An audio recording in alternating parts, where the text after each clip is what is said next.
Shalom, selamat pagi jemaat Tuhan, baik yang di rumah ibadah maupun yang beribadah secara online.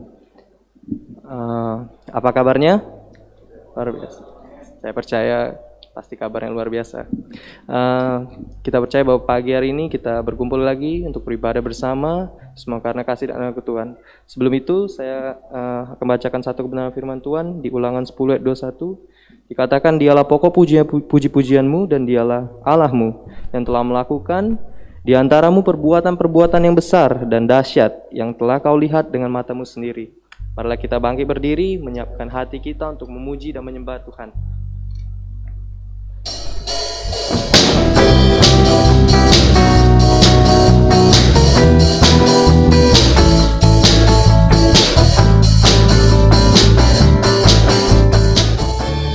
Mari masuk gerbangnya, mari masuk gerbangnya dengan hati bersyukur, halamannya dengan pujian, penuhi baitnya dengan nyanyian syukur, hadiratnya penuh sukacita. Katakan sebab Tuhan Ia baik, sebab Tuhan Ia baik dan anugerahnya kekal selama-lamanya.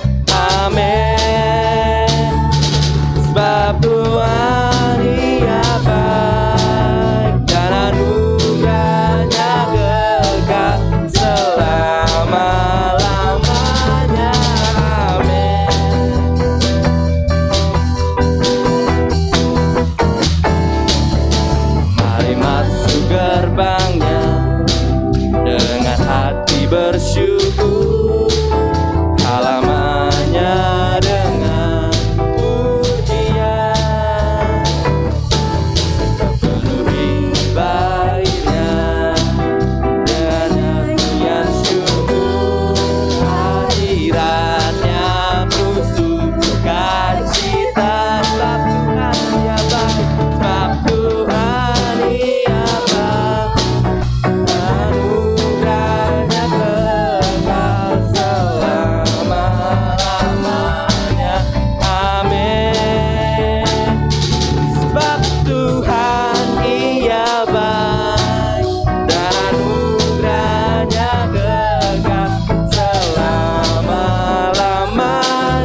Kau lembut, kau manis, Kaulah penghibur, penolongku, diutus Bapakku.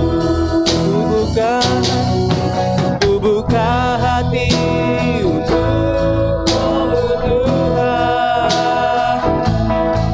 Ku buka hati menyembahmu Yesus. Jamahlah kami, penuhi kami dengan kuasa alam-Maha.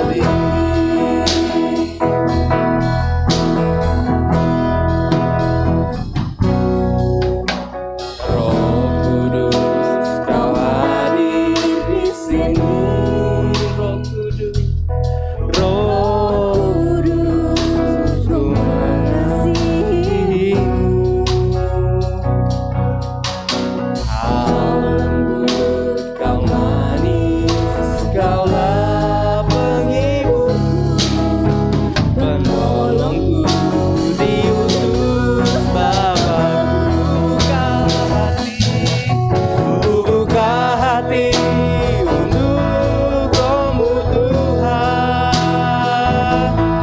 Ku buka hati menyembahmu Yesus. Jamahlah kami, penuhi kami dengan kuasa alam-Maha. Ku buka hati untuk Roh-Mu Tuhan. Ku buka hati menyembahmu Yesus.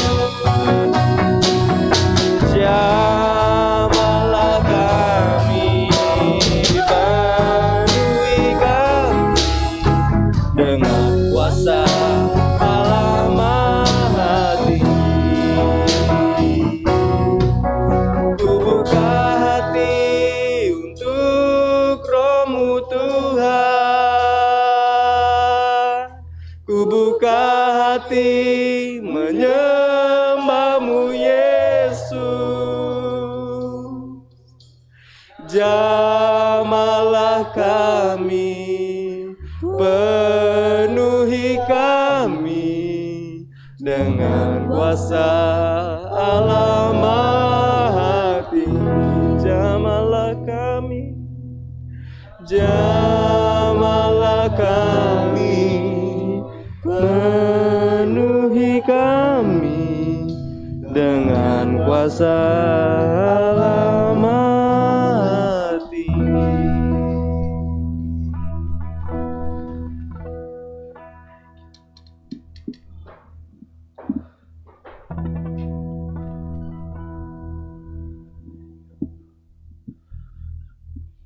Bapa, pagi hari ini kami rindu sungguh-sungguh jamahan Roh-Mu menjamah roh jiwa tubuh kami. Firman-Mu mengatakan ya Tuhan di Yeskiel 36 ayat yang ke-25 sampai 27 bahwa Engkau akan mencurahkan kepada kami air yang jernih yang akan mentahirkan kami dari segala kenajisan dan dari segala berhala-berhala kami. Dan Kau akan mentahirkan kami Tuhan. Bahkan Kau akan memberikan kami hati yang baru dan roh yang baru di dalam batin kami. Dan menjauhkan kami dari hati yang keras.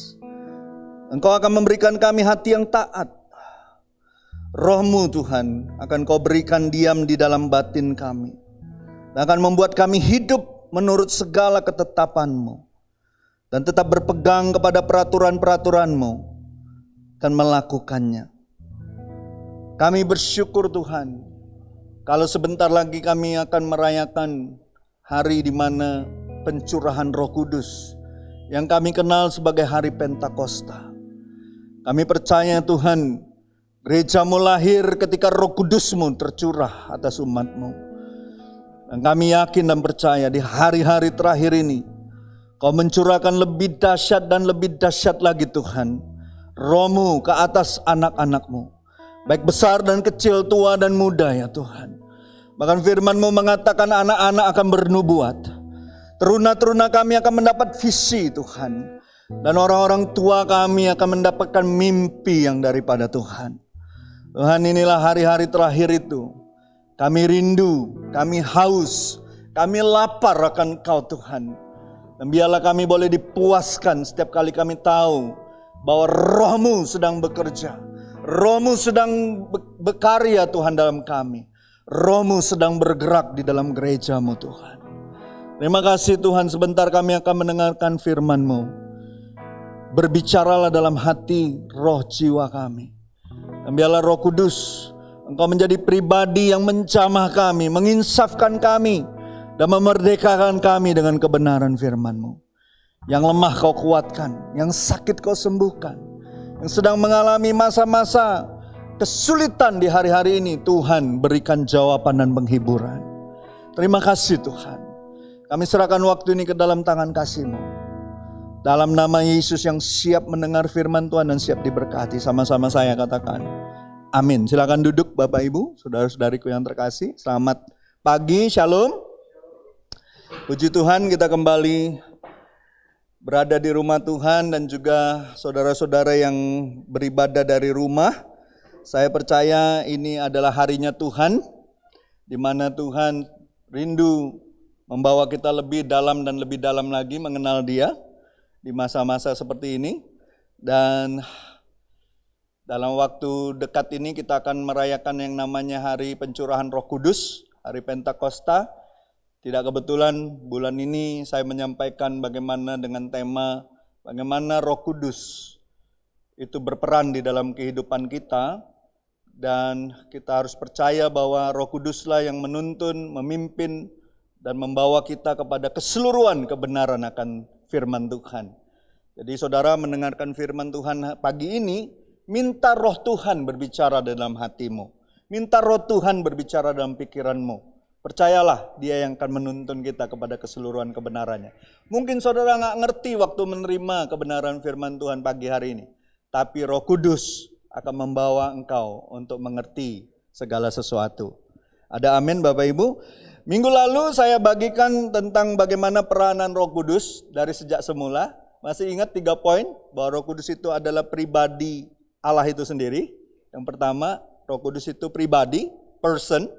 Yang kedua, kita tahu bahwa Roh Kudus itu, saudara harus tahu bahwa Dia itu juga terlibat di dalam segala pekerjaan yang dilakukan oleh Allah, ya, yang kita kenal di dalam Allah Trinitas, yaitu Bapa, Anak, dan Roh Kudus.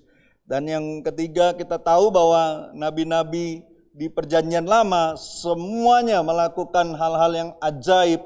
Pekerjaan-pekerjaan pelayanannya semuanya diilhami oleh Roh Kudus. Ada amin?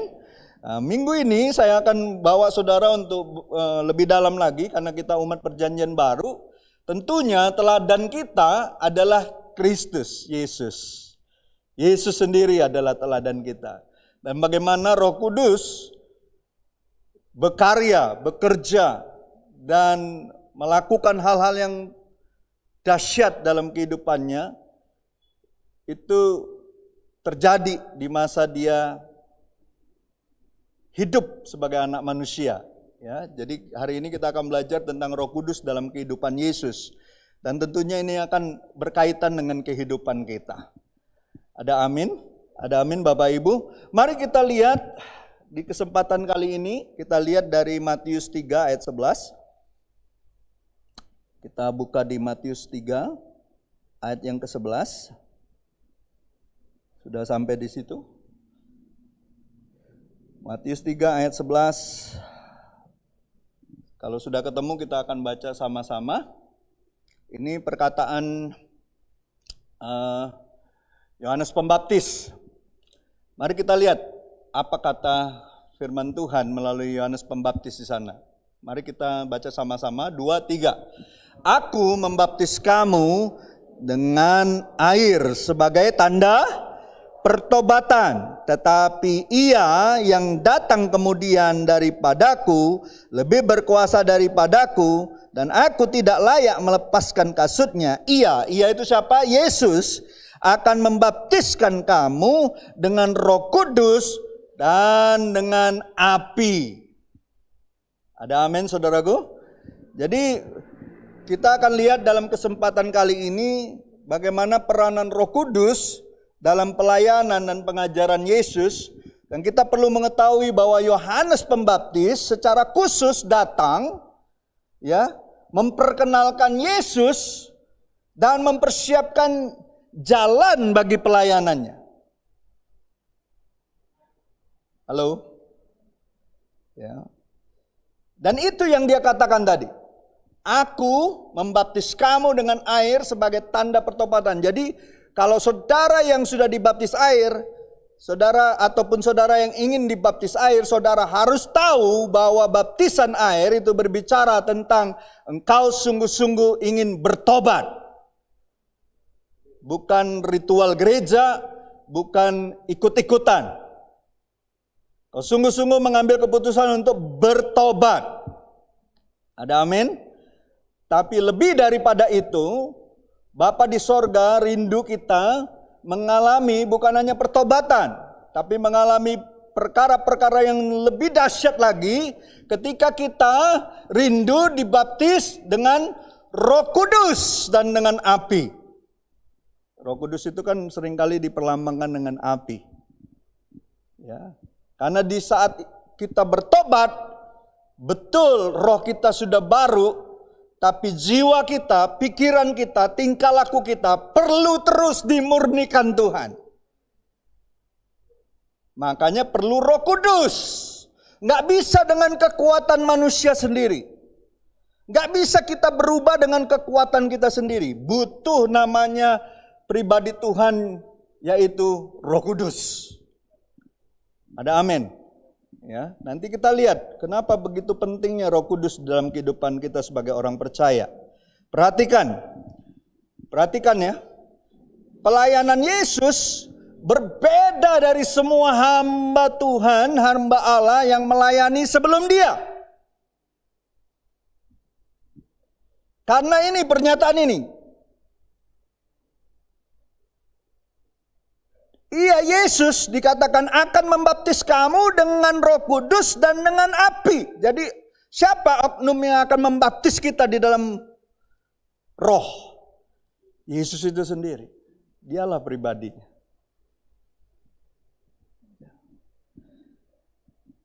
Dan semua ini bukan hanya di Matius, di keempat kitab Injil semuanya menyatakan itu. Ada pernyataan-pernyataan itu. Itu berarti kalau Alkitab menganggapnya sangat penting, kita sebagai umat Tuhan juga harusnya menganggap itu sangat penting. Ada amin, saudaraku. Ya. Dan kalau kita baca dari 4 Injil itu, kita tahu satu-satunya sumber kekuatan dan kuasa Yesus dalam seluruh pelayanannya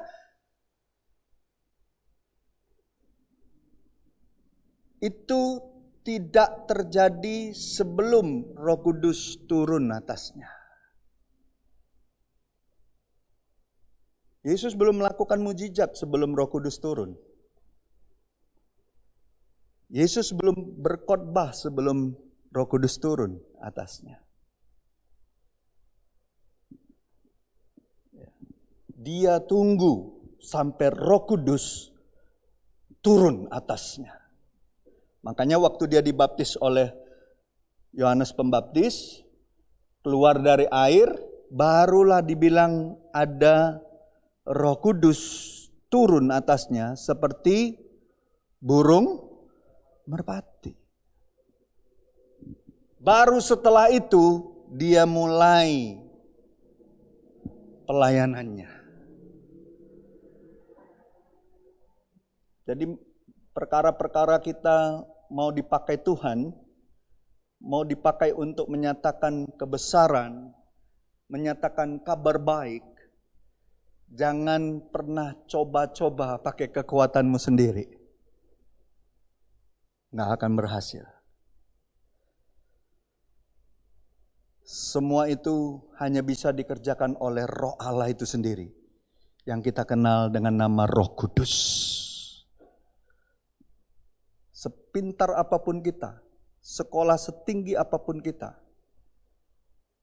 kalau namanya masuk ke dalam hal-hal yang supranatural, perkara-perkara yang akan membawa perubahan di dalam kehidupan orang-orang lain, itu cuma bisa dilakukan oleh Roh Kudus.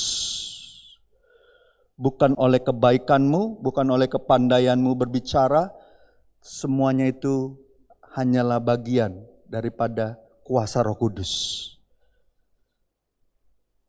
Ya. Kalau kita sadar ini, kita nggak akan pernah menjadi orang Kristen yang merasa mampu dan sombong. Kita tahu semua itu bagiannya Tuhan. Kita ini cuman alat yang dipenuhinya. Kita ini cuman alat yang dipakainya. Nggak ada kemampuan apa-apa. Di luar Kristus, di luar Roh Tuhan, kita nggak bisa buat apa-apa. Ada amin, saudaraku? Ya. Coba kita lihat. Ya, di 4 Injil, terus coba kita lihat dalam Kisah Para Rasul. Ya, Kisah Para Rasul 10 ayat 38. Di depan orang banyak yang berkumpul di rumah Kornelius, Rasul Petrus berkata mengenai pekerjaan pelayanan yang dilakukan oleh Yesus. Coba kita lihat. Ya, dikatakan gini. Yaitu tentang Yesus dari Nazaret. Bagaimana Allah mengurapi dia. Dia itu siapa? Yesus. Dengan apa? Roh Kudus. Dan kuat kuasa, dia setelah itu apa yang terjadi? Setelah dia dipenuhi, diurapi Roh Kudus, dipenuhi dengan kuasa, dia ngapain? Dia berjalan berkeliling sambil berbuat baik dan menyembuhkan semua, dibilang. Saya nggak pernah dapetin cerita orang yang sakit ketemu Tuhan nggak sembuh.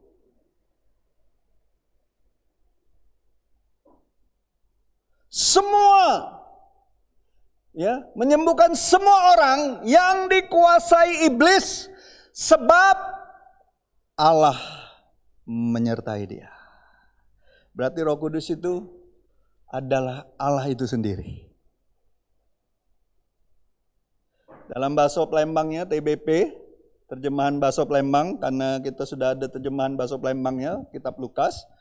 Nah, kita baca sama-sama. Kita orang Palembang masalahnya kita nih. Kita baca sama-sama ya. Lebih seru kayaknya. Lebih siru kata orang Palembang. Kita baca sama-sama. Cerita Rasul-Rasul 2-3. Kamu tahu Yesus yang dari Nazaret, cak mano Allah ngelantik dia dengan Roh Suci, juga dengan kuasa. Dia pergi berkeliling, ngelaku kebaikan, terus nyembuh ke seluruh wong yang ditindas iblis, karena Allah ada sama dia. Lemah ya bacanya, iblis. Kalau bahasa Indonesia kan iblis, dasar iblis. Ya. Diurapi itu kalau bahasa Palembangnya dilantik. Orang kalau dilantik berarti dia sudah punya otoritas. Ada amin, saudaraku. Waktu saudara rindu dipenuhi Roh Kudus, secara pribadi Tuhan tahu isi hatimu. Dia sendiri yang melantikmu untuk menjadi alatnya yang akan dipakai dengan otoritas Allah. Tidak ada satupun yang sanggup menghalangi kuasa Tuhan bekerja atas hidupmu. Nggak ada. Kalau Tuhan yang sudah lantik, Tuhan yang sudah urapi, nggak ada yang bisa menghalangi kita. Kuasa iblis, seiblis-iblisnya pun harus lari dari hadapan kita. Ada amin? Segala sakit penyakit harus pergi dalam kehidupan orang-orang yang kita doakan.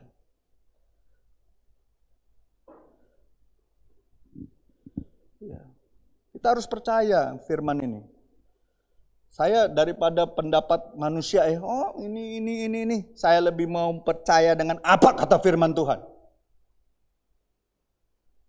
Karena hidup kita bukan ditentukan oleh perkataan manusia. Hidup kita ditentukan oleh perkataan Tuhan. Kalau kata Tuhan kau sembuh, kau sembuh. Kalau kata Tuhan kau akan kupakai, pasti dipakai Tuhan. Seburuk apapun masa lalu kita. Ada amin. Ya. Kita harus bersyukur kalau hari ini kita sudah di dalam Tuhan. Tuhan tidak pernah mengingat-ingat dan mengungkit-ungkit masa lalu kita. Kalau Dia sudah tebus kita, Dia sudah murnikan kita, Dia sudah berikan nyawanya bagi kita. Enggak sampai di situ, Tuhan juga mau pakai kita untuk menjadi alatnya. Nggak mungkin Tuhan cuma tebus kita untuk diselamatkan. Halo? Tuhan rindu kita ditebus, diselamatkan untuk menjadi alatnya yang heran. Kalau kita bilang, Tuhan engkau dahsyat, engkau luar biasa. Masa sih kita biasa-biasa? Masa sih kita kalah terus dengan masalah, dengan kehidupan, dengan keadaan? Kita di gereja ngomong, oh Tuhan kau dahsyat, kau luar biasa, tapi kalah terus sama keadaan kita. Nggak mungkin. Tuhan mau pakai kita untuk menjadi alatnya yang heran. Ada amin saudaraku? Lihat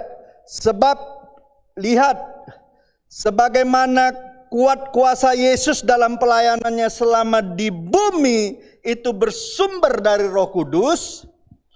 Seperti yang sudah pernah saya kemukakan minggu lalu, Allah diungkapkan di dalam Alkitab sebagai Allah Tritunggal. Artinya ada 3 pribadi dalam Allah kita yang esa, yaitu Bapa, Anak, dan Roh Kudus. Di dalam ayat di atas yang barusan kita baca tadi, ketiga pribadi itu disebutkan nggak bersama-sama? Ayat tadi disebutkan nggak? Ketiga pribadi itu dalam satu ayat itu disebutkan nggak? Iya, disebutkan. Ya, coba kita perhatikan, disebutkan. Ya, bahwa Allah Bapa mengurapi Yesus Sang Anak dengan Roh Kudus. Karena segenap Allah Tritunggal terlibat dalam pekerjaan di bumi. Minggu lalu saya katakan apa? Ketika ketiga pribadi Allah ini terlibat dalam pekerjaan di bumi, maka mujizat terjadi.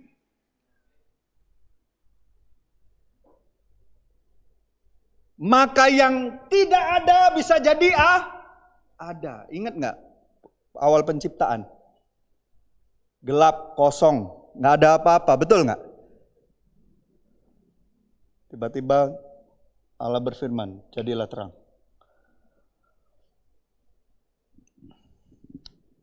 Kalau hari-hari ini hidupmu kosong, gelap, belum terjadi sesuatu yang baik sedikit pun dalam hidupmu, perkatakan firman Tuhan.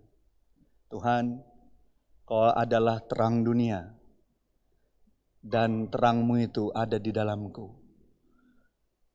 Jadilah terang. Terangilah jalanku, terangilah hidupku, terangilah keluargaku, terangilah bisnisku, terangilah orang-orang yang ada di sekitarku. Siapa yang mau percaya itu akan terjadi, mujizat itu akan terjadi? Ada amin? Orang yang kelihatannya sulit, orang yang kelihatannya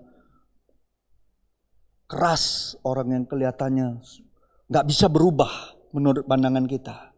Tapi waktu kita percaya terang Tuhan ada dalam kita, kita harus percaya perkataan kita akan memberkati, akan membuat sesuatu terjadi. Ya. Apa yang terjadi ketika Allah Bapa di sorga mengurapi Yesus Sang Anak dengan Roh Kudus? Maka yang terjadi apa? Mujizat. Yesus berjalan, ketemu orang sakit disembuhkan, ketemu orang terikat dengan iblis diusir, dikalahkan. Ya. Karena apa? Karena ayat itu jelas sekali, ayat itu terakhir. Sebab Allah menyertai dia. Kalau saudara, pastor, saya sudah doain orang sakit, mati terus wong. Ngusir setan, tambah ganas wong itu kesurupannya. Pertanyaannya cuman satu, kenapa itu nggak terjadi? Kau yakin nggak kau Tuhan besertamu? Jangan-jangan kau doain dengan hati yang nggak yakin kau Tuhan besertamu.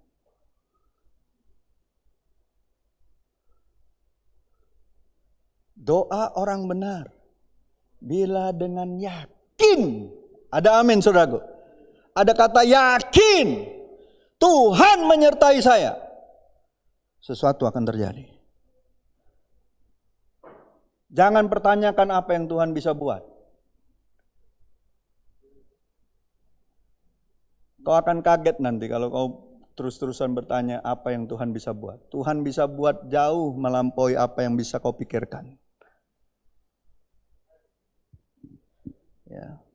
Jadi ingat, sesungguhnya rahasia dan sumber kekuatan dari pelayanan Yesus adalah Roh Kudus. Nggak ada yang lain. Nggak usah tanya rahasianya apa. Roh Kudus. Makanya dia mampu berdoa lebih daripada kebanyakan orang biasa. Makanya dia punya kekuatan di dalam melayani. Dari pagi sampai malam, sampai pagi lagi. Dia mampu tanggung penderitaan di kayu salib. Dari mana itu kekuatan? Nggak ada manusia yang sanggup. Kalau bukan karena Roh Kudus yang menguatkannya. Jadi Bapak Ibu, kita lihat ya, itu selama dia hidup ya.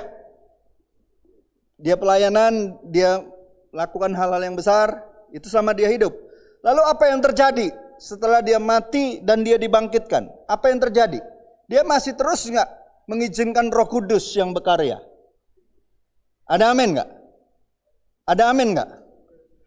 Coba kita lihat, ya, kita lihat betul nggak seperti itu? Lihat kisah Rasul 1 ayat 1 sama 2. Ya, setelah dia dibangkitkan dari kematian, Yesus masih tetap bergantung kepada pimpinan Roh Kudus. Ini fakta yang perlu dicatat. Dan Lukas mencatatnya. Dan Lukas mengawali kitab Kisah Para Rasul dengan kata-kata berikut ini. Coba kita lihat. Kisah Rasul 1 ayat 1 sampai 2. Terjemahan barunya dikatakan, "Hai Theophilus, dalam bukuku yang pertama." Bukuku yang pertama itu artinya apa? Injil Lukas. Halo, yang nulis Kisah Rasul ini Lukas, dokter dia, dokter Lukas. Ya. Aku menulis tentang segala sesuatu yang dikerjakan dan diajarkan Yesus sampai pada hari ia terangkat. Sebelum itu ia telah memberi perintahnya oleh siapa? Oleh Roh Kudus kepada rasul-rasul yang dipilihnya. Berarti setelah dia bangkit, sebelum dia terangkat, dia masih terus mengizinkan Roh Kudus yang berkarya dalam hidupnya.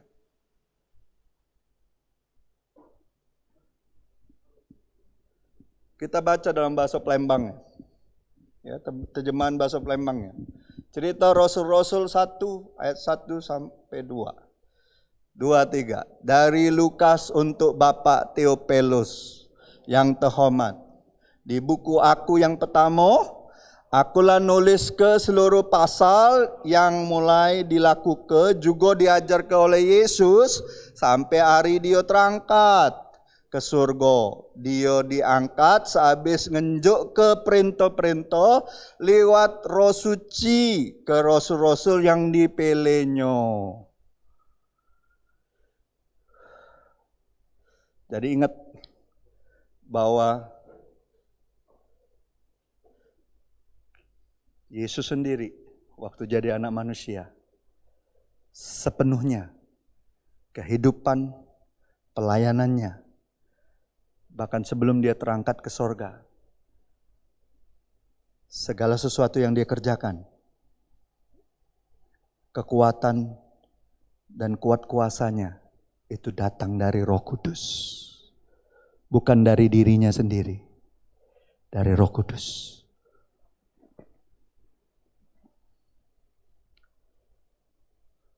Makanya Yesus itu ya, nggak mau mengagulkan dirinya sebagai anak manusia waktu itu, yang dapat melakukan perkara-perkara besar.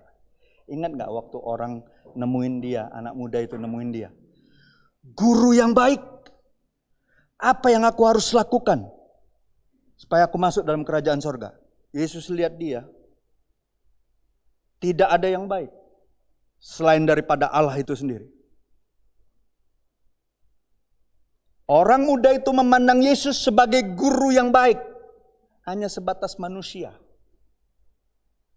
Yesus sebagai anak manusia, dia bilang, tidak ada yang baik selain daripada Allah sendiri. Orang itu nggak nangkep, saudara. Manusia ini jatuh ke dalam dosa, melanggar perintah Tuhan, makan buah pohon apa? Buah pohon pengetahuan yang jahat dan baik, atau yang baik dan yang jahat? Baik di mata manusia belum tentu benar di mata Tuhan. Makanya Yesus bilang, tidak ada yang baik selain daripada Allah sendiri. Makanya dia selama jadi anak manusia melayani, dia selalu ingin melakukan hal yang benar seturut dengan tuntunan dari Roh Kudus. Kadangkala kebaikan manusia ketika dia disanjung, oh kau baik, kau itu, bisa jadi sombong, saudara. Ada amin, saudara? Sadarlah kalau kau bisa berbuat baik. Lihat, Yesus tadi kan dibilang apa? Setelah dia diurapi, dipenuhi kuat kuasa, dia melakukan perbuatan-perbuatan yang baik. Betul? Ada amin, saudaraku? Iya. Ketergantungan penuh kita untuk berbuat sesuatu yang baik untuk kemuliaan Tuhan, itu seharusnya datang dari Roh Kudus, bukan dari daging. Hati-hati, kalau daging kau bisa sombong suatu hari dengan kebaikan-kebaikanmu. Ada amin? Ada amin, Bapak Ibu? Jadi ingat,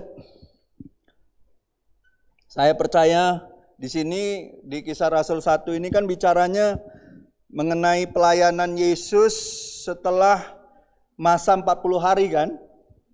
Dia bangkit, betul nggak? Dia menampakkan diri kan kepada murid-muridnya, kepada rasul-rasul, betul? Dan dia mengajar tentang satu perkara saja. Cuma satu yang dia ajar, selalu diingatkannya selama 40 hari. Berarti penting nggak selama 40 hari itu? Dia ngajar cuma satu hal, berkenaan tentang apa? Kerajaan Allah, nggak ada yang lain pengajaran dia. Sayangnya banyak hamba Tuhan, pengajarannya udah kemana-mana. Kita harus kembali kepada pengajaran yang Yesus selalu ingatkan. Hal kerajaan Allah. Ada amin, saudaraku? Baliknya selalu hal kerajaan Allah. Apa itu kerajaan Allah? Apa isinya? Kebenaran, damai sejahtera, sukacita. Karena Roh Kudus. Dia ajar 40 hari itu. Terus dia ingatkan. Ya. Dia berikan perintah-perintahnya kepada rasul-rasulnya. Dan semua itu dikerjakan oleh karena Roh Kudus. Dia dapat kuat kuasa oleh karena Roh Kudus. Kalau Yesus saja butuh Roh Kudus, bagaimana dengan kita? Tapi maaf, saya lebih sering menyaksikan orang lebih bangga dengan apa yang dia bisa buat, bukan bangga dengan apa yang Roh Kudus bisa buat.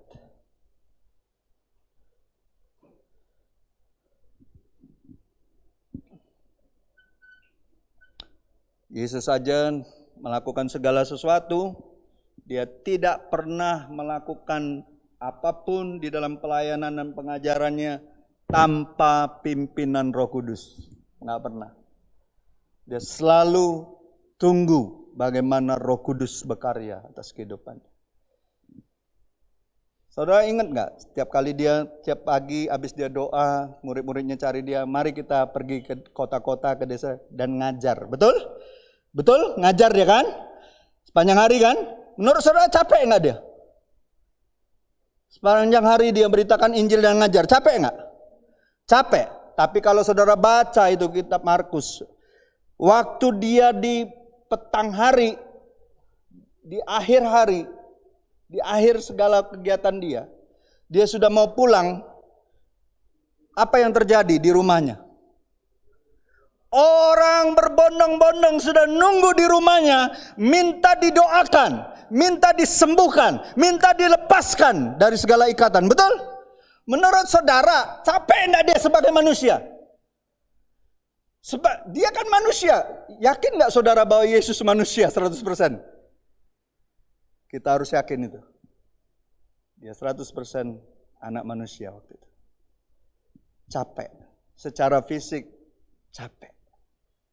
Tapi saudara tahu nggak? Justru di ujung kekuatan manusianya, disitulah Roh Kudus berkarya. Ada nggak yang terlewatkan? Orang sakit ataupun orang yang terikat? Nggak ada. Setelah itu apa? Setelah Yesus melakukan pelayanannya di rumahnya itu, langsung istirahat dia? Enggak. Dia kembali menyepi dengan Bapanya dan berdoa. Saya bisa bayangkan Yesus itu mungkin tidurnya cuma 3 jam, 2 jam sehari-hari. Secara manusia nggak mungkin kuat dia. Tapi justru disitulah secara pribadi ketika saya belajar kebenaran firman Tuhan, disitulah kita disadarkan dalam perkara-perkara melakukan hal-hal yang Tuhan mau kita lakukan. Justru di batas ambang kekuatan manusia, Roh Kudus berkarya di situ. Supaya tidak ada kesombongan daging kita. Kita tahu, kita sudah gak kuat. Roh Tuhan yang menguatkan kita. Jadi Bapak Ibu, saudara-saudariku yang terkasih, saya percaya firman Tuhan yang barusan kita dengar itu bukan hanya diperuntukkan kepada Yesus. Yesus juga rindu, Bapa dan Yesus juga rindu kita juga mengalami hal yang sama. Ada amin? Kita mengalami hal yang sama. Amin? Coba kita lihat, betul nggak Tuhan ingin kita mengalami hal yang sama? Ya, kalau Yesus saja dalam pelayanannya butuh Roh Kudus, Dia pun menginginkan kita untuk merasakan haus dan lapar dipenuhi oleh Roh Tuhan. Coba kita lihat di Yohanes 7. Saya bacakan kepada saudara dengan cepat. Dan pada hari terakhir, yaitu pada puncak perayaan itu, Yesus berdiri dan berseru, "Barang siapa haus, baiklah ia datang kepadaku dan minum. Barang siapa percaya kepadaku, seperti yang dikatakan oleh kitab suci, dari dalam hatinya akan mengalir aliran-aliran air hidup." Yang dimaksudkannya ialah roh yang akan diterima oleh mereka yang percaya kepadanya. Sebab roh itu belum datang karena Yesus belum dimuliakan.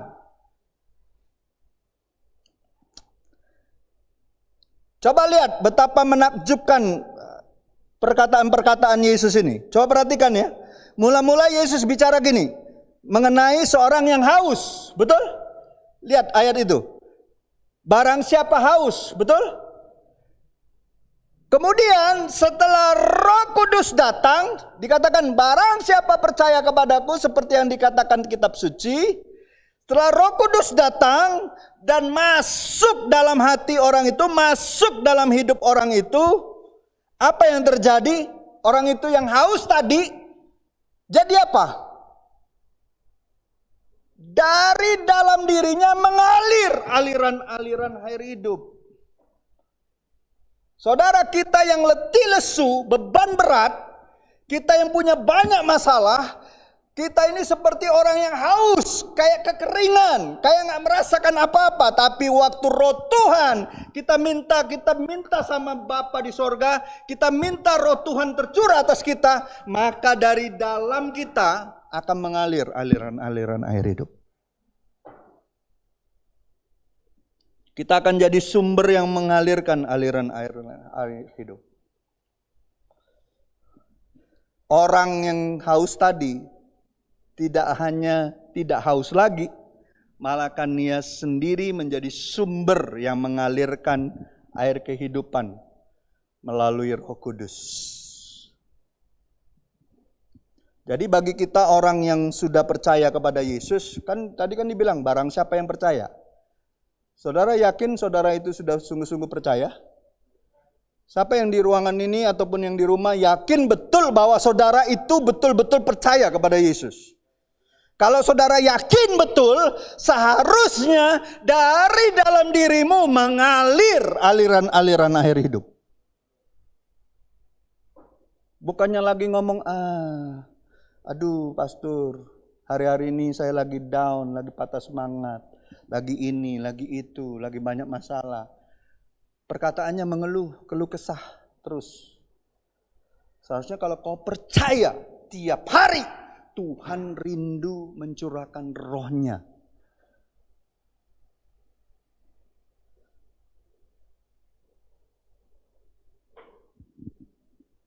Bagian kita cuma datang. Mari datang kau yang letih lesu berbeban berat. Aku akan memberikan waktu kelegaan. Jadi bagian kita yang percaya kepada Yesus, yang sudah percaya kepada Yesus, maka Roh Kuduslah yang menjadi sumber kekuatan dan kuasa serta penghiburan yang tidak pernah ada habisnya dalam kehidupan ini. Daud mengatakan, kalaupun dagingku habis lenyap, Engkaulah bagianku. Kemanakah aku dapat pergi menjauh dari roh-Mu? Bagi Daud, hadirat Tuhan, kehadiran Roh Kudus dalam hidupnya jauh lebih penting dari keberadaan dirinya.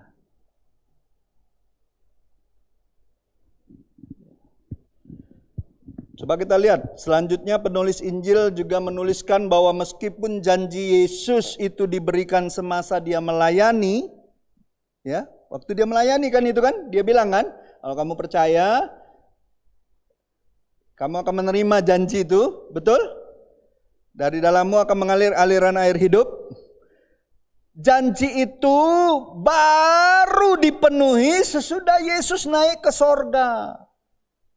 Makanya dia firman tadi berkata, sebab roh itu belum datang karena Yesus belum dimuliakan.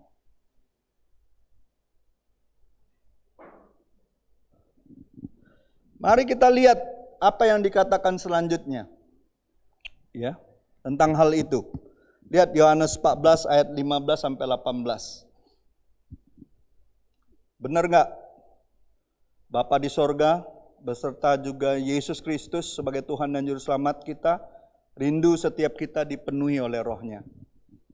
Kita lihat ya, dikatakan begini, ayat 15, jikalau kamu mengasihi aku, kamu akan menuruti segala perintahku.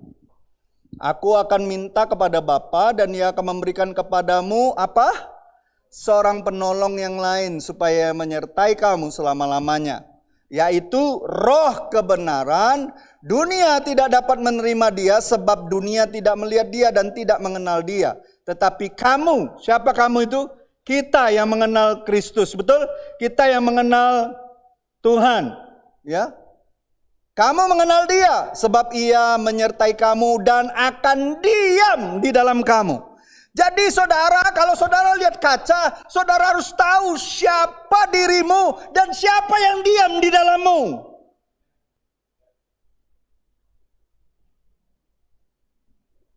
Siapa yang di dalammu ini loh, ini yang penting. Aku tidak akan meninggalkan kamu seperti yatim piatu, aku datang kembali kepadamu.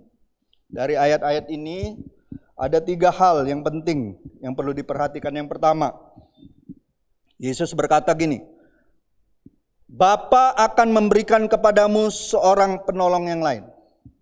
Artinya gini loh, ini yang dimaksudkan. Apa yang dimaksudkan dengan dimaksudkan Yesus dengan itu? Ya, dengan yang lain itu apa sih maksudnya?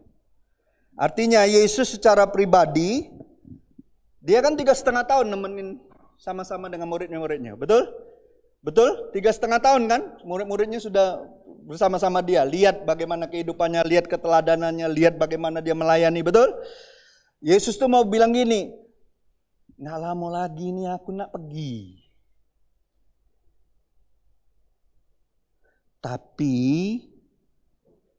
Bapa di sorga akan memberikan kau seorang penolong, seorang pribadi yang akan menyertai kamu. Benar, sebentar lagi aku akan berpisah sama kamu. Tapi ada penolong yang lain yang akan menyertai kamu sampai selama-lamanya. Waktu dengar ini, murid-muridnya awalnya mungkin sedih gak? Berkali-kali kan Yesus bilang, gak lama lagi anak manusia akan diserahkan. Selalu kan dia bilang kan? Dia bilang gini, tapi di Yohanes ini dia bilang gini, akan ada penolong yang lain. Ya. Ketika aku pergi, ada suatu pribadi yang akan menggantikan kedudukan Yesus, yaitu Roh Kudus.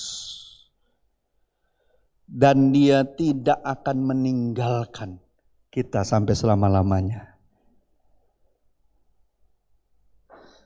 Minggu lalu kan saya sudah bilang, untuk gambaran Bapa dan anak lebih mudah karena itu kata-kata manusiawi. Tapi gambaran tentang Roh Kudus seringkali orang susah untuk lebih menghayatinya. Makanya perlu kerendahan hati.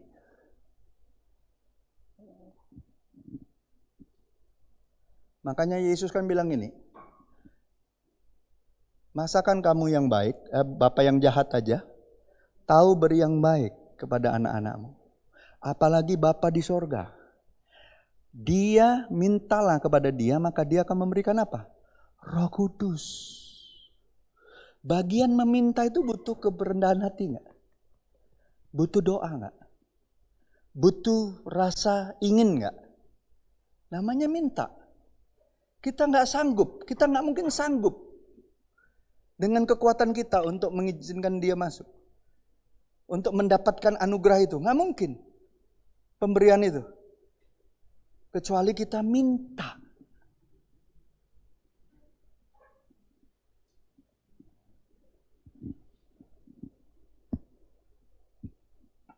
Jadi itu yang pertama. Jadi ingat, Tuhan gak ingin kita ditinggalkan seperti orang yatim piatu. Ingatlah, kalaupun kita sudah gak punya bapak ataupun ibu, ingat kita punya Roh Kudus yang menjadi bapa dan ibu bagi kita, yang menyertai kita selama-lamanya. Ada amin saudaraku? Dia tidak akan meninggalkan kita. Yang kedua, Yesus menggunakan sebuah kata khusus untuk menyatakan tentang Roh Kudus. Dalam Alkitab yang kita baca tadi dikatakan apa? Ya, Roh Kudus itu diterjemahkan apa dalam terjemahan baru? Penolong.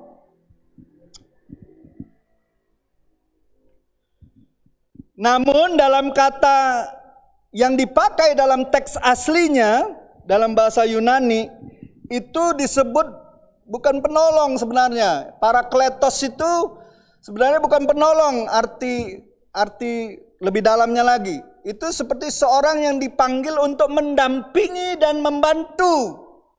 Terjemahan lainnya itu menggunakan kata penghibur, dan penasehat.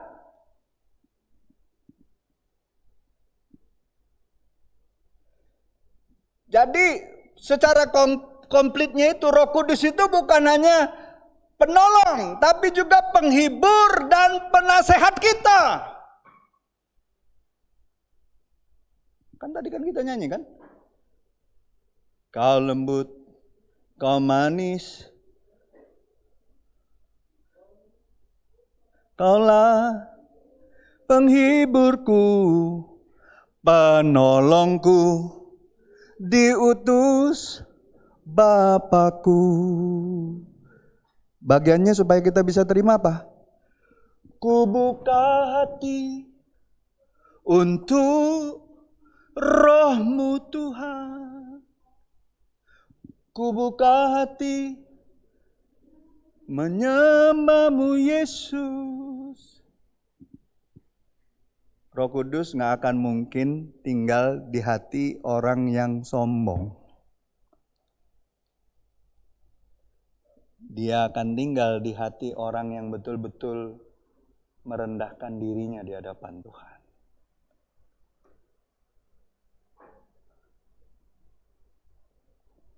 Karena dia lembut, dia manis, dia akan menghasilkan buah-buah roh dalam hidup kita. Bukan kita, dia. Itu yang kedua. Yang ketiga, yang terakhir.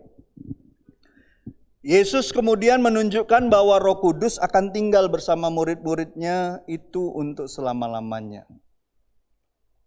Sekali lagi kita lihat, pada dasarnya Yesus ingin menyatakan bahwa Ia telah menyertai murid-muridnya selama 3,5 tahun. Dan 3,5 tahun itu terasa begitu cepat bagi murid-muridnya. Halo? Dan saudara tahu, Dia mau memberikan kepastian kepada murid-muridnya bahwa Dia tidak pernah meninggalkan mereka seperti anak yatim piatu. Saya sebagai orang tua, istri saya juga seperti itu, selalu bilang, suatu saat mama papa tidak akan sama-sama dengan kalian. Itu kepastian. Karena kita manusia, suatu saat pasti mati, pasti meninggal. Betul? Tapi Yesus beri kepastian kepada murid-muridnya, termasuk kita sebagai murid Kristus di akhir zaman ini, memastikan bahwa Dia nggak pernah tinggalkan kita, dan Dia memastikan bahwa kita akan disertai oleh Roh-Nya sampai selama-lamanya.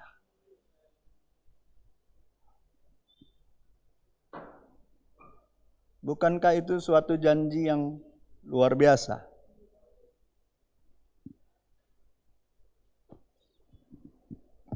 Aku tidak akan meninggalkan kalian seperti yatim piatu, kata Tuhan. Aku akan kembali kepadamu. Ya. Artinya gini,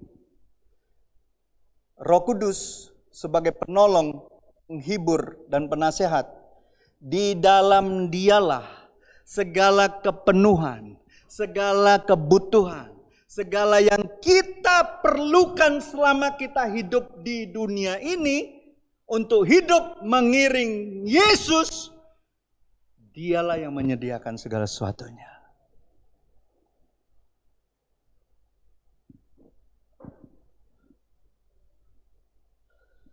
Sekarang saya tanya ya, saudara tahu orang dipenuhi sungguh-sungguh oleh Roh Kudus? Seperti tadi Yeskiel 36, ataupun di kitab Yeremia juga ada. Di Ibrani, tadi pagi kita sharing ya, Ibrani 10 ayat 16. Waktu Tuhan penuhi hati kita dengan Roh-Nya yang baru, dibilang apa? Dia akan berikan kita hati yang taat, hati yang sungguh-sungguh mau belajar, tunduk, hati yang mau beribadah kepada Tuhan. Orang tidak perlu lagi diajari untuk mengenal Tuhan. Orang besar dan kecil akan mengenal Tuhan.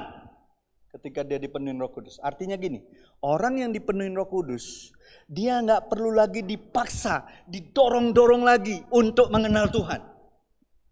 Dia akan haus, dia akan lapar, dia akan kejar kebenaran Tuhan tanpa perlu terus-terusan diingetin. Karena Roh Kudus ada dalam hidup dia.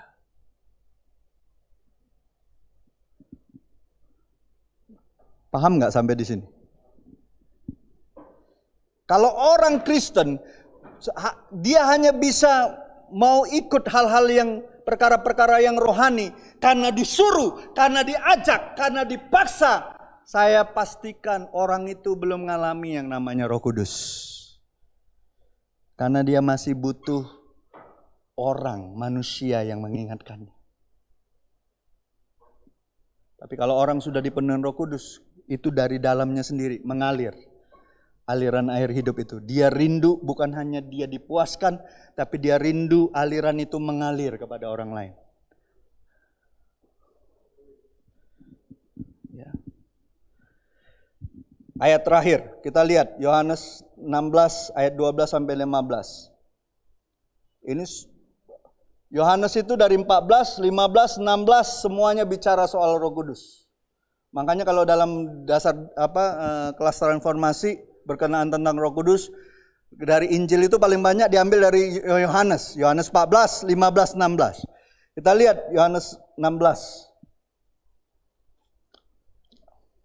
Ayat 12 sampai 15.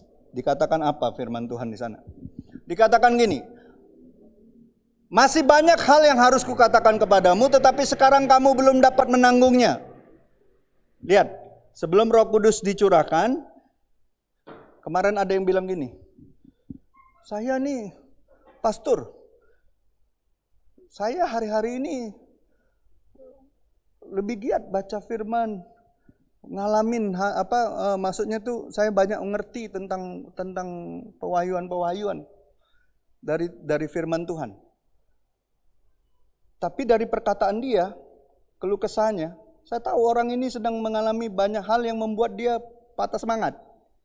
Saya bilang sama dia, kamu bilang kamu ngalamin Tuhan, tapi kamu tahu nggak, murid-murid Yesus ngalamin Tuhan nggak 3,5 tahun? Melihat nggak perkara-perkara Tuhan? Lihat, tapi ngerti nggak? Enggak. Nggak ngerti. Waktu Yesus ngomong satu hal nggak ngerti, sering nggak ngerti mereka. Tapi waktu Roh Kudus tercurah atas mereka, baru mereka terbuka semua. Oh, ini yang diomongin Yesus waktu dia hidup.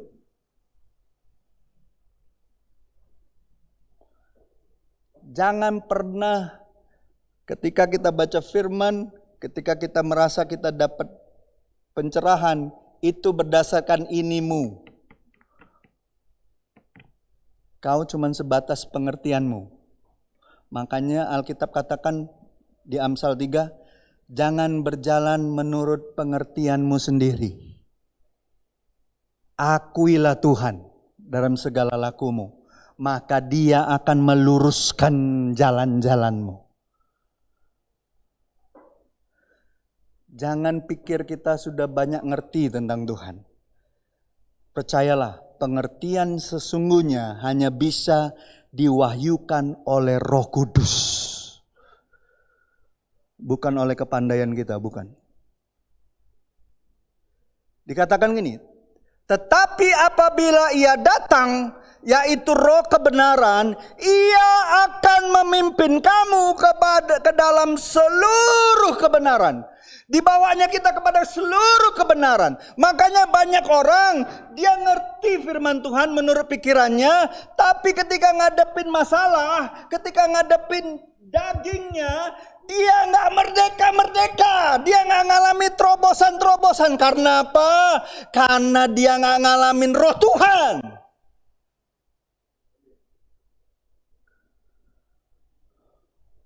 Cuma Roh Tuhan yang bisa bawa kita kepada keseluruhan kebenaran. Dan kebenaran itu dikatakan kalau Roh Kudus bawa kita kepada kebenaran, kebenaran itu akan memerdekakan kita.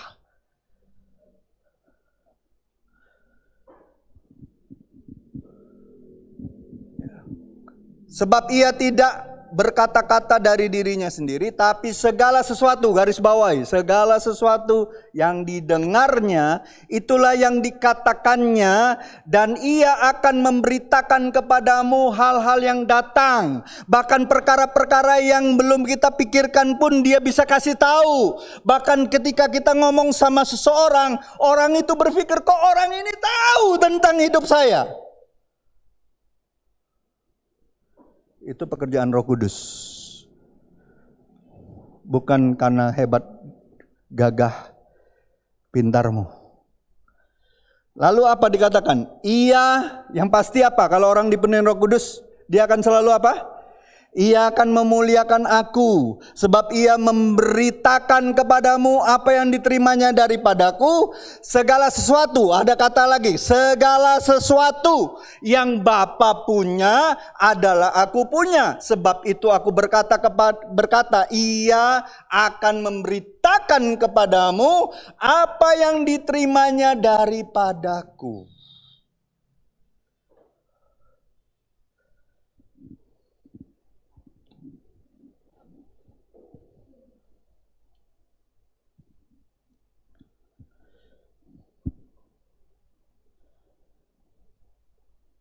Saudara sadar nggak betapa beruntungnya kita ini?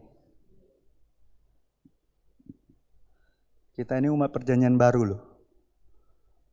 Yesus sudah dimuliakan, sudah naik ke sorga. Roh Kudus sudah dicurahkan. Bagian kita percaya. Kalau belum pernah merasakan hal-hal yang supranatural dari Tuhan, percayalah, Bapa sudah sediakan itu di dalam Roh Kudus. Saudara mau gak dipakai Tuhan secara ajaib? Saudara mau gak mengalami perkara-perkara yang selama ini mungkin saudara pikir kok gak bisa ya? Kok gak bisa, kayaknya mau berhasil tapi gagal lagi. Mau sudah bisa masuk ke hal-hal yang baik terhadap orang ini, kok kayaknya ada tembok yang menghalangi gitu. Percayalah, cuma Roh Kudus yang bisa tolong kau.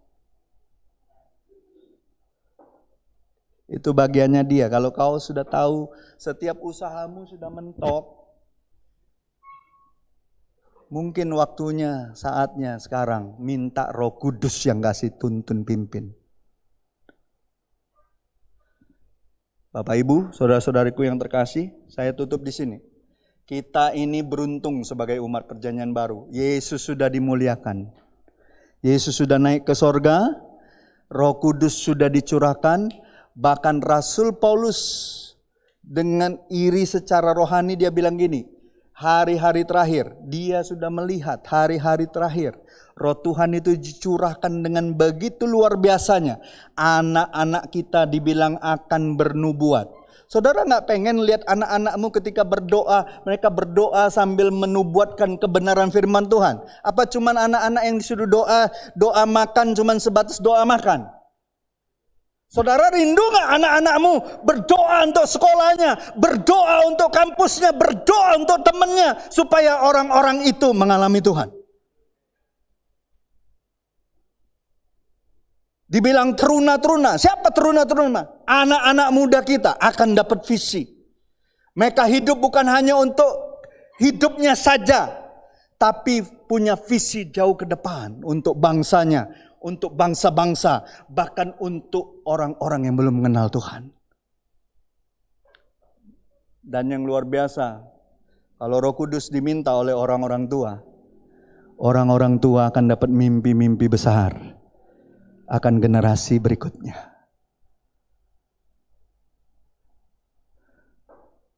Saya rindu itu dialami oleh kita semua.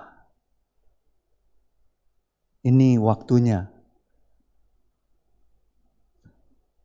Tanggal 23 ini, kalau nggak salah, hari di mana Pentakosta. Mari kita hari-hari ini merindukan kembali jamahan dia. Merindukan kembali pimpinan dia. Merindukan kembali tuntunan dia. Mau nggak kita jujur sama Tuhan? Tuhan, hari-hari ini aku butuh Roh-Mu. Aku capek, aku lelah, aku takut, aku khawatir Tuhan. Dunia tampaknya bukan jadi lebih baik. Dunia makin lebih jahat. Kita butuh Tuhan. Kita butuh Roh-Nya untuk bekerja. Saya minta kita tutup semua Alkitabnya.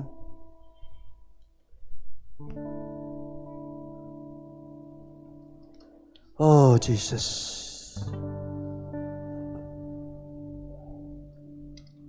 Oh Jesus.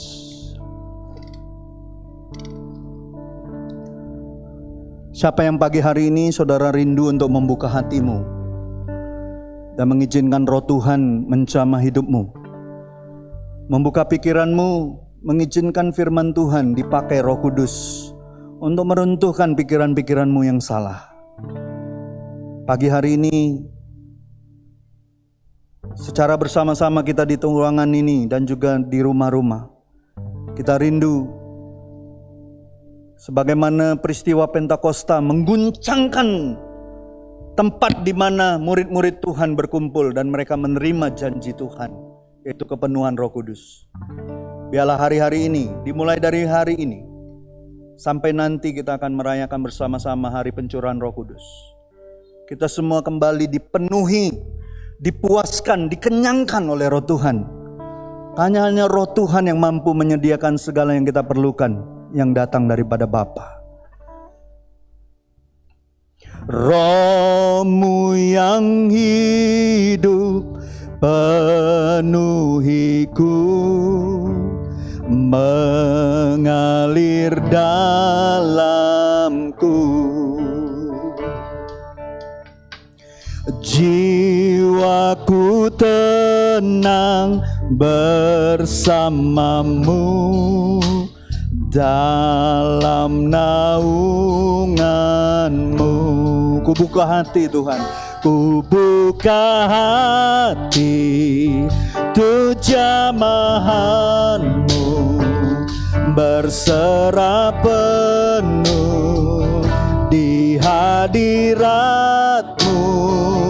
Kau ambil alih seluruh hidupku di altarmu, menyembahmu. Katakan sama Tuhan, Roh-Mu yang kudus pulihkanku, Engkaulah damaiku. Ku hidup oleh anugerah-Mu Tuhan, ku hidup oleh anugerah-Mu yang menyertaiku, yang menyertaiku. Ku buka hati tu jamahanmu, berserah penuh di hadirat-Mu Tuhan. Kau ambil alih Tuhan seluruh hidup kami Tuhan, di altar-Mu menyembah-Mu. Ku buka hati Tuhan,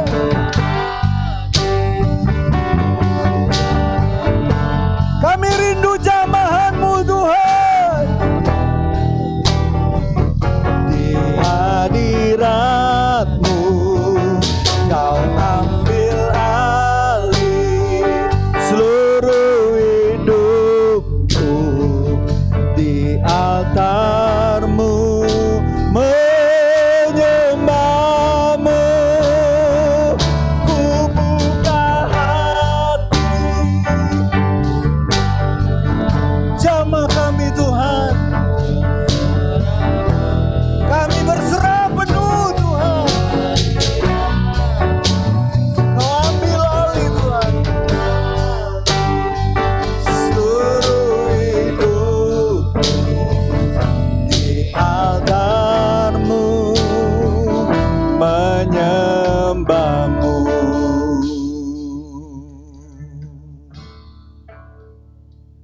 Ku buka hati tu jamah.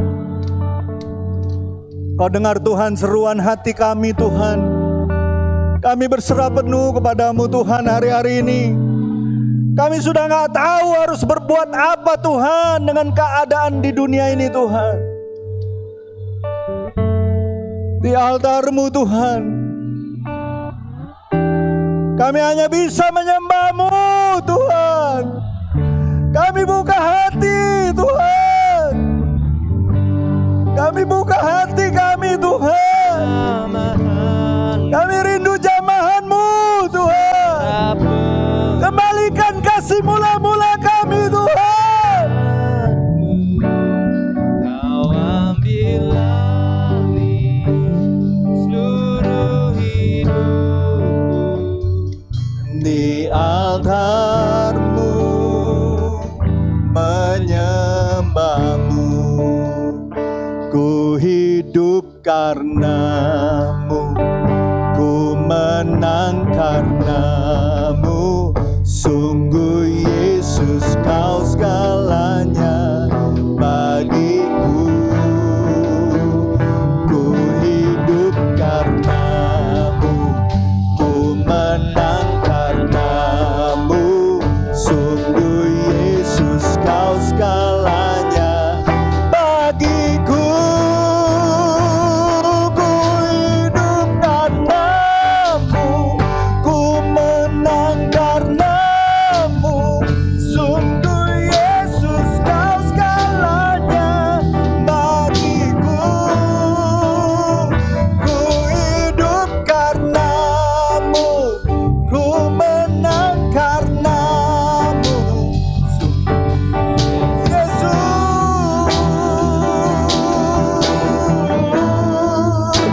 Yesus, ku bangga padamu. Yesus, Yesus, Kaulah harta kebanggaanku. Selamanya ku padamu. Kau segalanya di hidupku. Ku hidup karena-Mu, ku menang karena-Mu. Sungguh Yesus Kau segalanya bagiku. Ku hidup karena-Mu, ku menang karena-Mu. Sungguh Yesus Kau segalanya bagiku.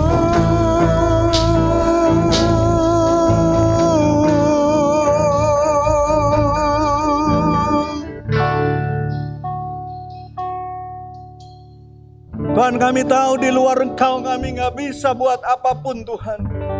Di luar Engkau kami binasa Tuhan. Di luar anugerah-Mu kami hanya seonggok debu yang sebentar saja lalu lenyap. Tapi ketika Engkau memberikan hidup-Mu, mati di kayu salib untuk kami Tuhan. Engkau mati supaya kami hidup dan hidup di dalam kemuliaan-Mu. Tuhan, kami bersyukur Kau bukan hanya mau mati bagi kami, Kau juga telah bangkit bagi kami dan memberikan kemenangan. Dan lebih daripada bangkit memberikan kami kemenangan, Kau naik ke sorga supaya kami dipenuhi Roh Kudus-Mu Tuhan. Tuhan, inilah waktu-waktu terbaik kami. Waktu-waktu terbaik kami Tuhan. Di saat kami sudah tidak berdaya lagi. Di saat kami sudah tidak tahu bagaimana dunia ini arahnya kemana. Kami minta tuntunan Roh-Mu Tuhan. Kami minta tuntunan Roh Kudus untuk membawa kami dari kemuliaan kepada kemuliaan. Inilah waktunya Roh Kudus. Kau jamah kembali hati kami, pribadi lepas pribadi.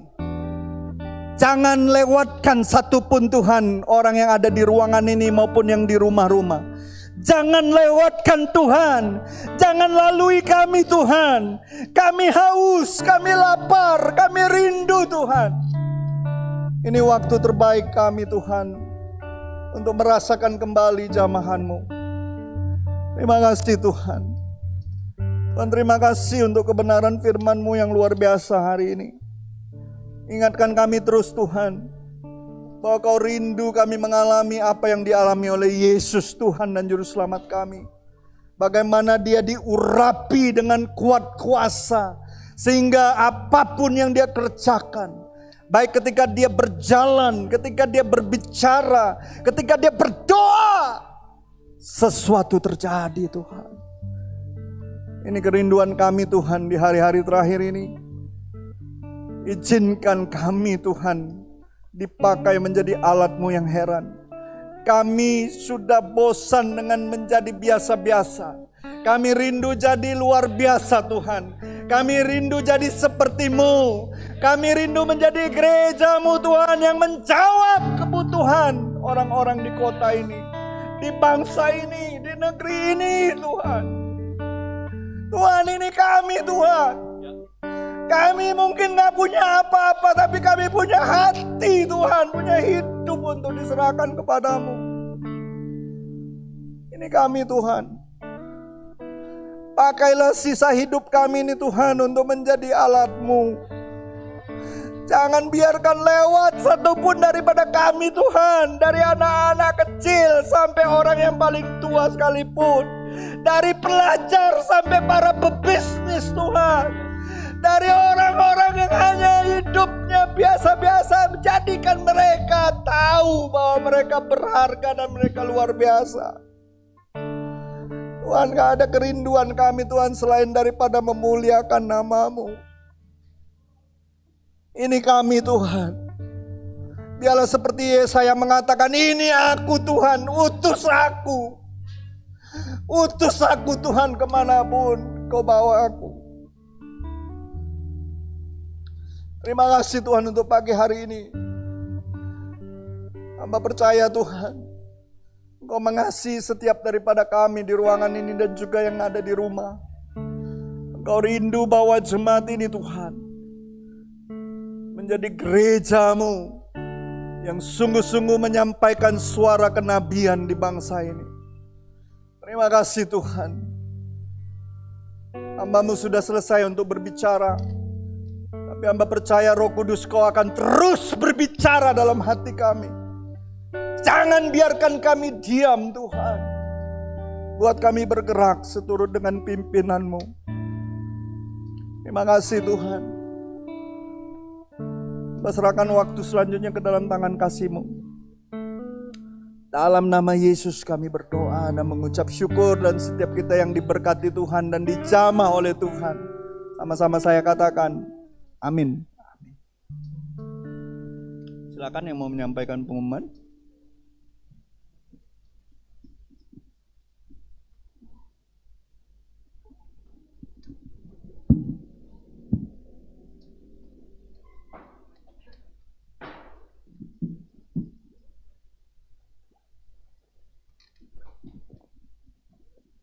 Selamat hari Minggu, Bapak Ibu, Saudara-saudari.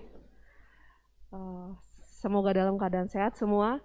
Nah, sebelum kita membawa persembahan kita untuk Tuhan, kita mau dengar dasar firman-Nya dari Ulangan 12 ayat 5 sampai 7.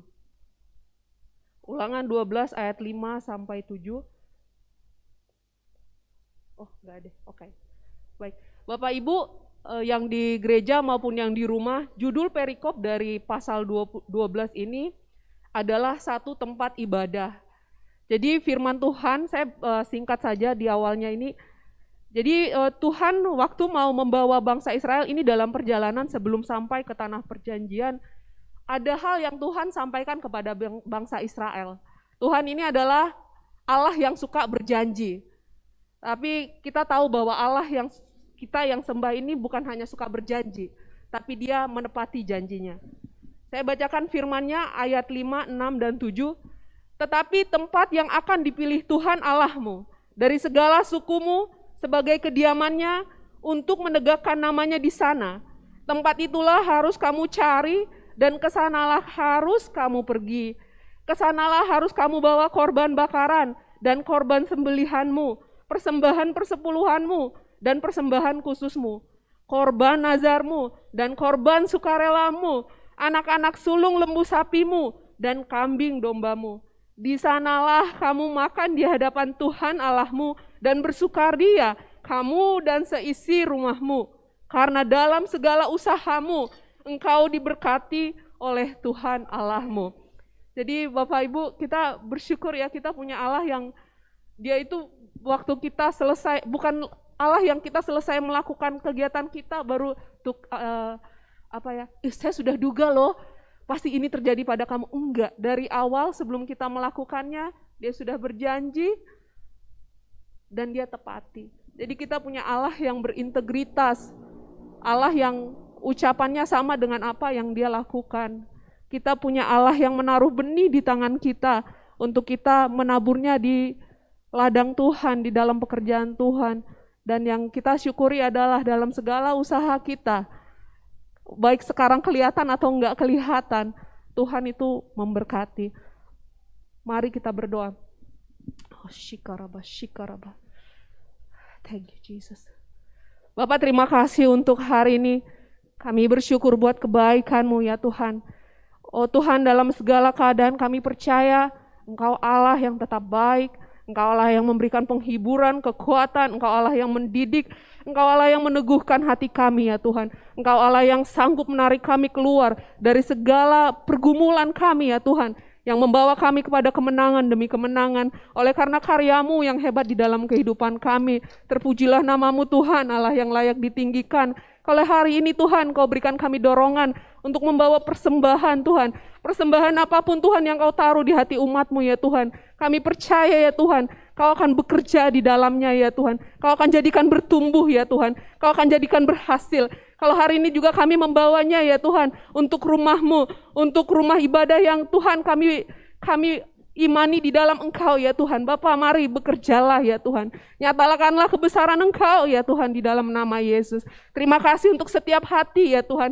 Kami percaya kalau kami punya Allah yang setia, Dia pun memampukan kami untuk setia dalam memberi. Terima kasih ya Tuhan. Kami bersyukur, kami diberkati dalam segala usaha kami.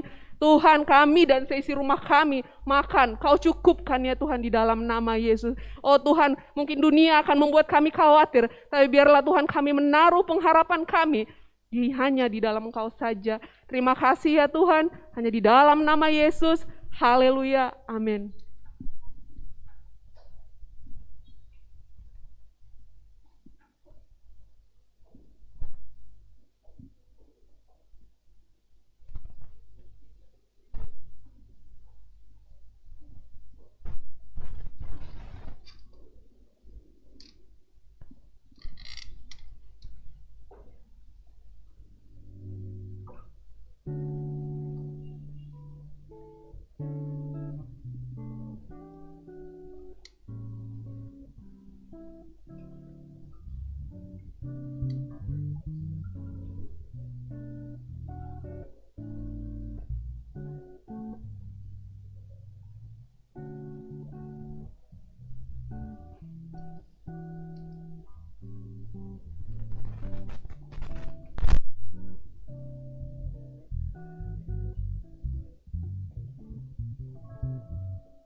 Baik, kita akan mendengarkan pengumuman. Selamat menikmati hari Minggu. Tuhan Yesus memberkati.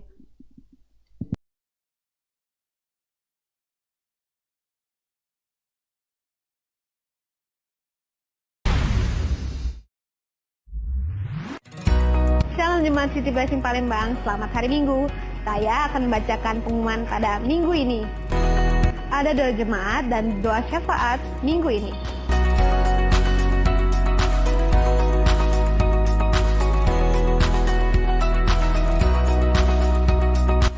Dan juga jangan lupa ya untuk ikuti ibadah komsel-komsel yang ada.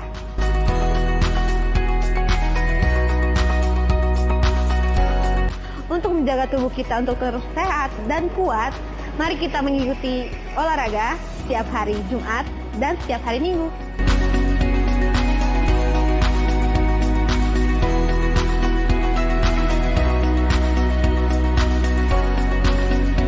jangan lupa untuk terus dukung dan doakan perintisan di Jambi dan juga Muara Bungo.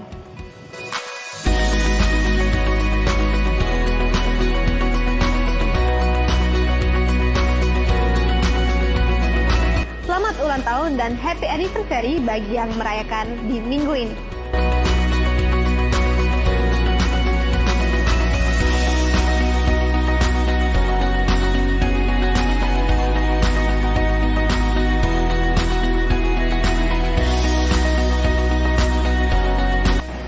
Aku punya pantun nih, begadang-begadang main Valorant, tahu-taunya laptop mati.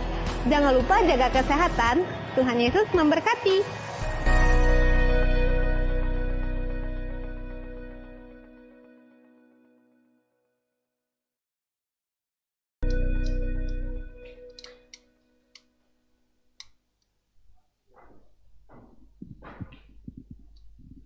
Baik Bapak Ibu, saudara-saudariku yang terkasih, ada tambahan sedikit saya mau umumkan bahwa puji Tuhan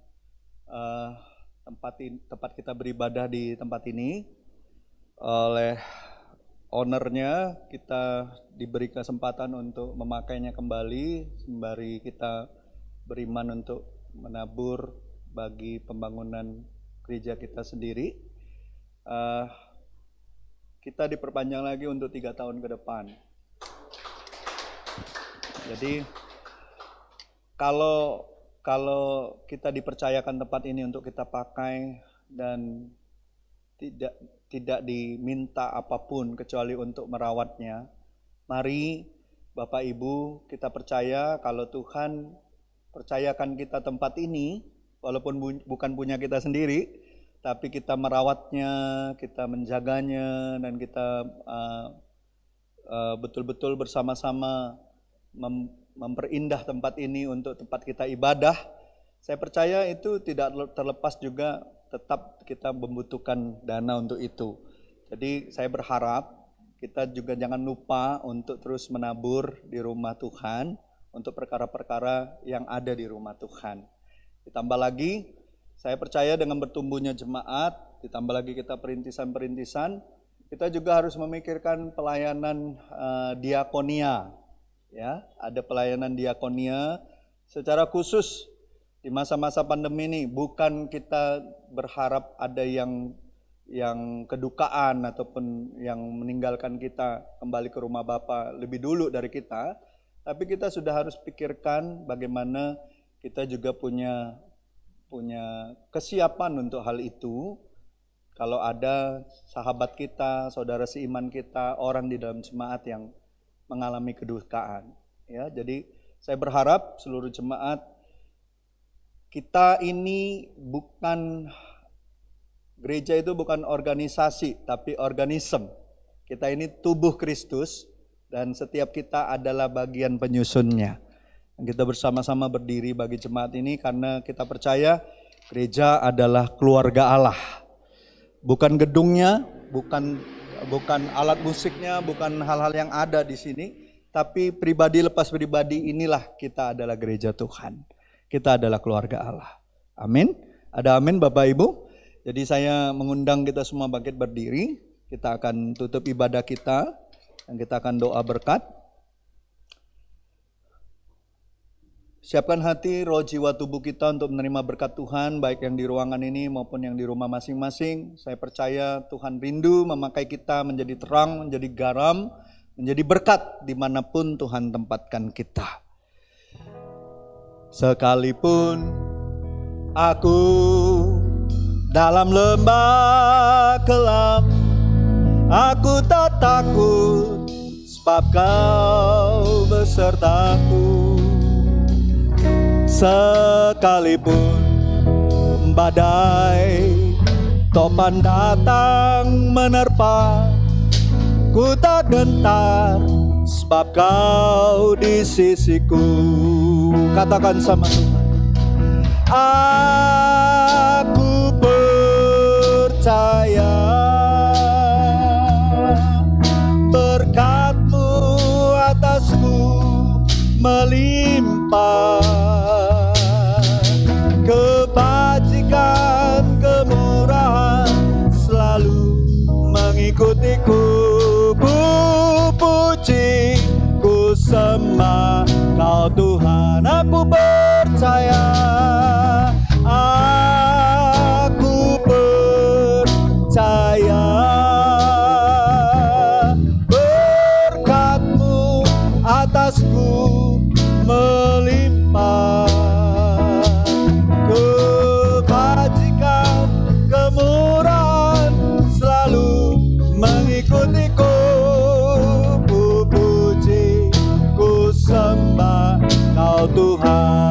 puji, ku sembah, ku puji, ku sembah Kau Tuhan.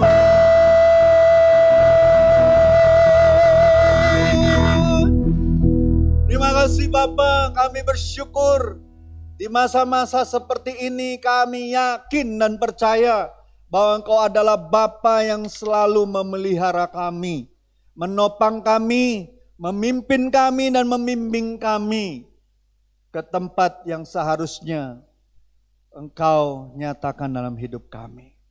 Bapa, kami percaya setiap kami adalah orang-orang yang diberkati Tuhan. Dan kami rindu pulang dari tempat ini kami diberkati dan saudara-saudara kami yang beribadah di rumah juga diberkati.